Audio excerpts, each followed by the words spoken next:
Uh, All right, everyone. Jay's here, and I'm here with the guys from Ides of Winter. How's it fucking going tonight? Pretty fucking good after we got the stupid webcam working. Goddamn technology. Yeah, technology is a bitch.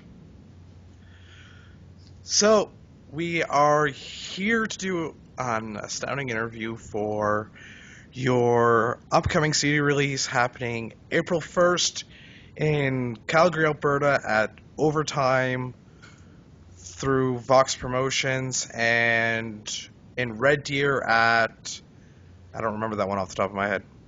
That is at Blarney Stone. Blarney Stone on April 2nd?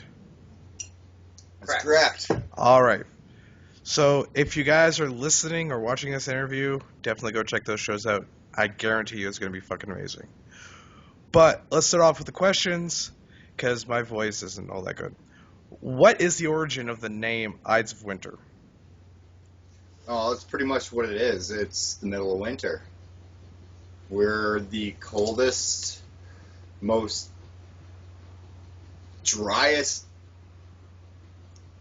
life drawn from, I don't know, what are the words? Pretty much we are the dead of winter, right? We are the middle of winter. That is the worst part of winter, and it's the coldest. It's the deep freeze zone, right? It is. Ides of Winter is a colloquial play from Julius Caesar, meaning middle. So Ides is the middle of something like the Ides of March would be the middle of March from the soothsayer that spoke of the curse. And we believe that because we live in our environment that we are in the middle of winter most of the time. So hence Ides of Winter. Awesome.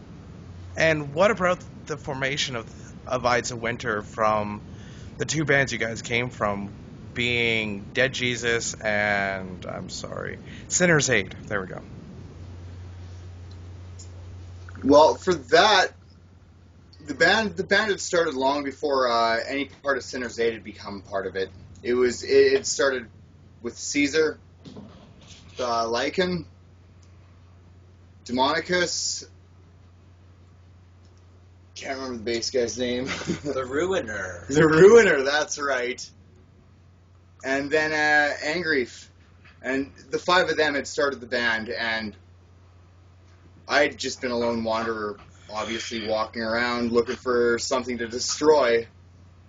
And after the Ruiner left, they needed something else to ruin shit, so here I am. Awesome. He does. How's the song? So you guys are releasing a new album coming up soon called -20.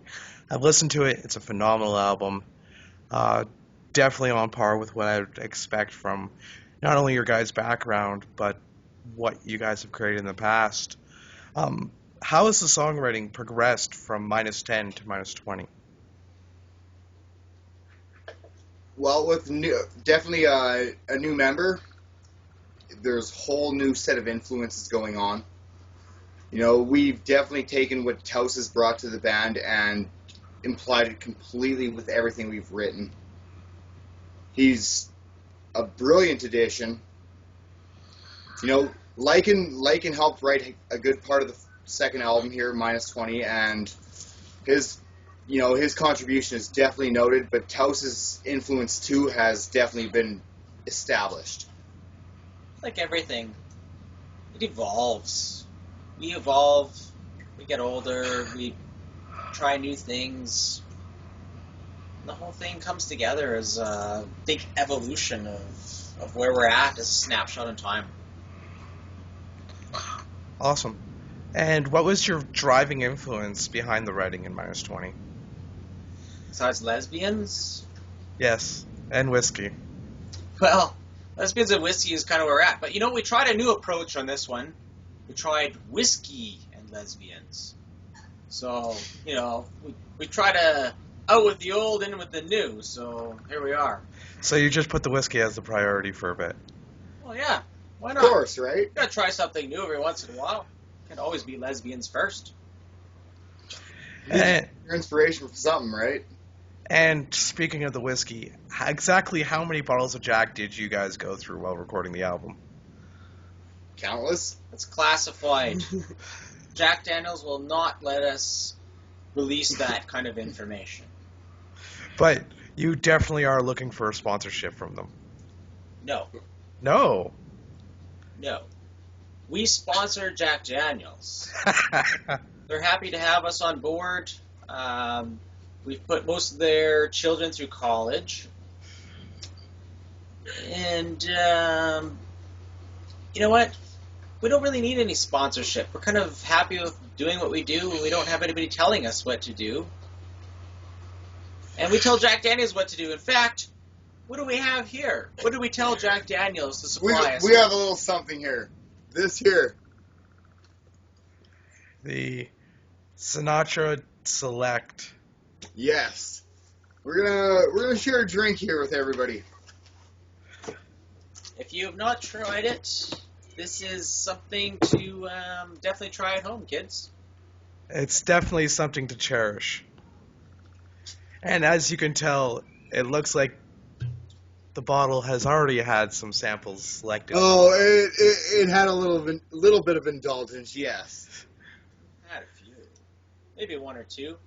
We did have to celebrate the album release, of course. Of course. Let's let Psychron describe this experience to you. Give her. Words don't explain this.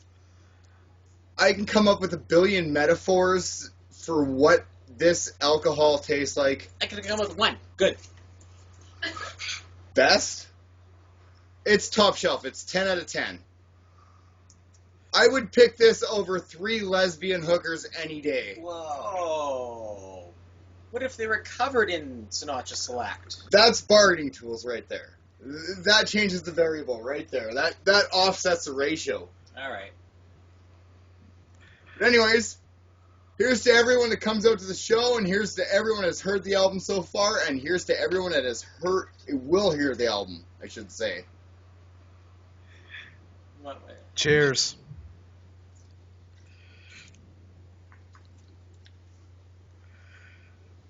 Perfect. It's perfect. Here's to all the girls out there.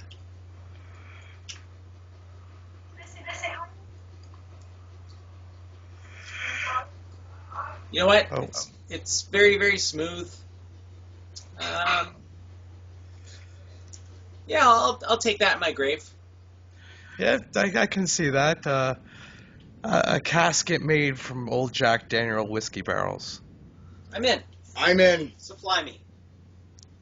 So, you guys have had your first shot, and it's not even the tour yet. How many shots are you actually planning to have during this tour? We don't plan. We don't like to make plans. We live life as it comes by. Do as we do, right? Exactly. And I'm pretty sure there's not enough barrels of JD in Calgary to make it worth our exploration, let's say. Hold on a sec. There we go. The camera was a little unfocused there. And of course, the metal cat comes out. The metal cat comes out. So, Always a metal cat. That's Anami. She is awesome. I think that's the only words to explain her. So, how has your writing progressed since the times of Dead Jesus and Sinner's Aid? Well, you have, between the two different bands, you have several different members, obviously, and, you know, we have 2 members from Sinner's Aid, 2 members from Dead Jesus, and then we have an offset member, too. And between the 5 of us, we have the Dead Jesus influences, we have the influences that Levatus had, we have the influences that Bolad had after Sinner's Aid, the influences that I had after Sinner's Aid as well, and, the influences Caesar had after Dead Jesus, I should say, sorry. But, between all of everything that we've picked up over the years, we've been able to collaborate everything into a manifestation of awesome, manifestation of destruction, Cold winter mist. Arctic North, Frostiness. A little bit of blood and guts involved, too.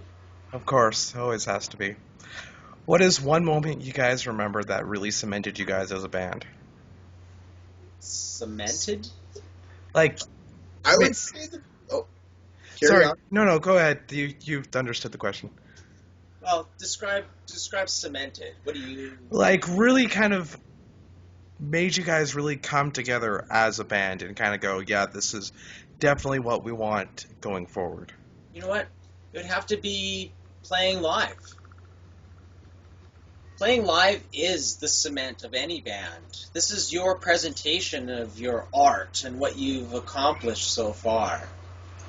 Playing live is the pinnacle. It is the reward of, let's say, the sweat and the stress involved. Live is definitely what we work towards, and you know what? I'd do it every day of my life if I really could. Agreed. We're definitely we're not a studio band. We're a live band. You know, what we do is for the fans, and we put on a performance that the fans want to hear. It's the performance is what the whole live experience is about. And I've talked to so many people that just love what just seeing the visual aspect of what we do, and any other band that puts on the performance in caliber to the same thing that we do. It is that's what I go to see. If a band is out there and they're giving their shit 100%, that is what we want. And that's what we do. We give that to the fans because that's what we want to see too. And that's entirely understandable. That's one of the reasons I go to see so many live shows is when a band really steps on stage and performs and goes above and beyond in their stage show, it really kind of pulls you more into that show and that experience rather than just sitting at home and listening to their album.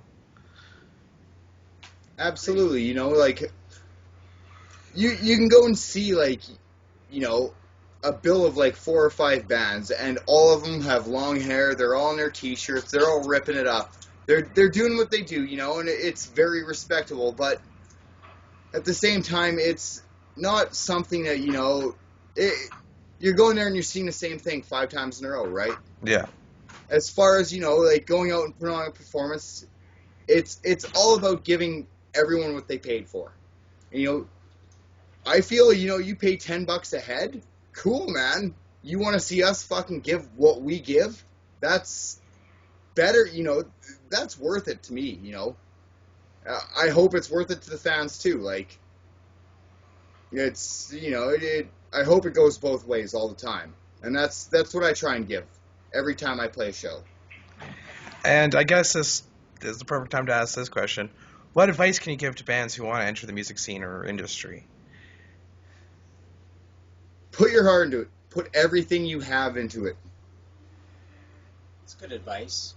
Drinking a bottle or two of JD might help to start with. And, take home the odd lesbian or two. It helps out a little too. But at the end of the day, you do need to know your instrument. You do need to perform. You need good mentors, not us, but you need good mentors like Alice Cooper and AC/DC with Bon Scott and these type of really good influences. And do your best. Perform. You're there to entertain somebody.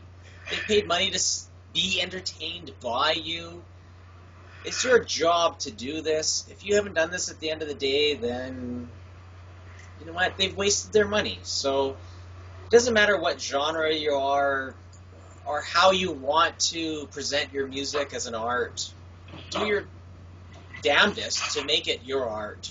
And that's all you can really do, to be honest. Hold on a sec. Sorry, there we go. What is one thing you guys have gotten to sit back and go, holy shit, I can't believe I get to do this? When I open a bottle of Jack Daniels every day before jam, I'm like, I can't believe I get to do this. There's children in Africa that have never opened a bottle of Jack Daniels. And I cry a little for them, and I drink a little bit for them, and, eat more or something. I don't know. I do what I can for the people in Africa. I don't remember the question, but my tangent stands. For me personally, it's creating something that the whole world can hear. At this point in our stage of our whole technological advances, we're able to share things around the world, and people in every country in the world are able to hear what we do and what we're able to share with them. And, if they're able to catch our message or whatever we do just for fun, that is awesome. It's great that we're all able to communicate like this. I gotta apologize. I just realized my microphone is picking up the cat. Oh, that's fine. Cats are all right. Every metalhead loves cats. I have a Razer Siren Pro, so it's a high compression microphone. If I had the dryer going, you could hear the clothes spinning in the dryer. Do we need to redo questions? No, it's just thinking it's sorry about the cat. Whatever. So, what is one time you guys have said, fuck, I don't think I can do this anymore? There was this one time when Broken Neck Radio called us up, and I was like, you know what, fuck it. I don't want to do this any fucking more. Oh, wait, I don't return my question. I don't understand the question. You know what, you never say fuck it when you're a musician. Everything is just go. And do it. Move forward, right? This is what we have. Musicians have music. Musicians have our dedication to our art. We're here on St. Patrick's Day, and not a stick of green on us anywhere. Hey, hold on. I smoke tons of that shit. I said on us, not in us. But, you know what? I could put it on my leg if you want. If they made it blue, we could totally be in their zone. Just Yes. saying. And what is one thing you guys are looking most forward to in the future? Europe? Well, Besides Europe? Anything. Awesome, man. Everything that comes to us, man. Take it what it is. Everything that comes to us is deserved and earned. And what do you guys have for website, Bandcamp, Reverb Nation, whatever the hell you guys do for social media and all that stuff? there's a what now? What do you... Okay. We'll negate what he just said here. Let me field this one. This is my specialty for sure. We have Facebook, obviously, Twitter, Bandcamp, Reverb Nation. We have our own website, idesofwinter.com. See, I bought this computer. It's got this little thing on the bottom and this big screen, and it's green, and it plays this little ball that goes around in a green circle. You know what? I think it's the future. I just got to tell you. No. Negate what he said, like I said. Anyways, besides all the things I just mentioned, we also, obviously we have Skype. I don't know how to fully work it because the computer just craps out once in a while, but that's how it is. I'm trying to think of other social media platforms. Smoke signal. I recently just got my own Instagram, so here I am with that. Yay! Fuck. It's a good place to post Hey, band what pictures. Did I tell you? There's this little thing on your telephone. When people send you a message, you can type a message back. It's the damnedest thing. It works really, really great. I think it's got hope for the future, too. All right, guys. That's all I have for tonight. Thank you so much Sorry that my voice has been failing me. It's been a It's all pleasure good, talking man. to you. You know what? I kind of have to tell you this, though, too. At the very beginning of the interview, we didn't even know who we were talking to. Pardon? We didn't know who we were talking to. You said, hey, guys, or whatever, like, all of Ides of Winter was here, and there's just two guys sitting in this room. Hey, by the way, we're going to be half naked for the interview, but be glad that we didn't do that. He's already quarter of the way there. But for your archives, this is Psychron Mithridate, bass player. Psych. And if I could remember anything, I would tell you my name, but I can't. So Caesar Tiberius. whoever I am, I'm here too. If anyone else is wondering, the rest of our band is Bolad Viscal, Levata Silvarum, and Taus Morchale. And that cat, whatever that cat's name, let's put him in the band too. Which one, this cat? I don't Your know, cat or I mine? keep hearing meowing, so. There's a cat right here. There's cats everywhere. Alright guys, thank you so much. It's been a pleasure. Thank you.